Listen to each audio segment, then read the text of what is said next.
Samantala, sa iba pang balita, hukbong sandatahan at ng Pilipinas at ng pambansang pulisya magsasanib puwersa upang labanan ang insureksyon sa rehiyon ng Mindanao. Ang detalye naman ng balita niyan hihatid sa atin ni Angel Delera ng PTV Davao.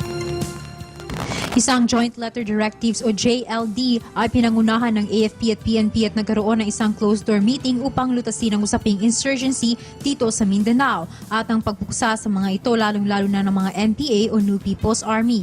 Isa sa mga objektibo sa JLD ay ang pagtaguyod ng synchronization at koordinasyon sa pagpupursigi ng East Mindanao Command o EMC at ng DPO-EM o ng Directorate for Integrated Police Operations sa paglutas ng usaping pangkapayapaan at seguridad at iba pang mga emergensiya na maaaring lumitaw sa Mindanao. Ang JLD ay magtataguyod din ng Area JPSCC-EM o ng Joint Security Coordinating Center East Mindanao at tatayo ito bilang integrator ng Inter-Regional Police and Military Operations. Para ipakita ang aming pagkapit-bisig para masolusyonan ang problema na ito.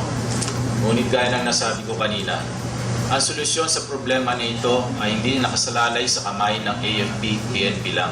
Ito ay nakasalalay sa kamay ng ating mga kababayan, buong bansa.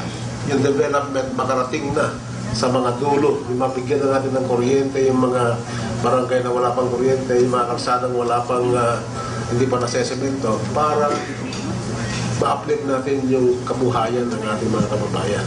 Ang JLD ay magtataguyod din ng Area JPSCC-EM o ng Joint Security Coordinating Center East Mindanao at tatayo ito bilang integrator ng Inter-Regional Police and Military Operations.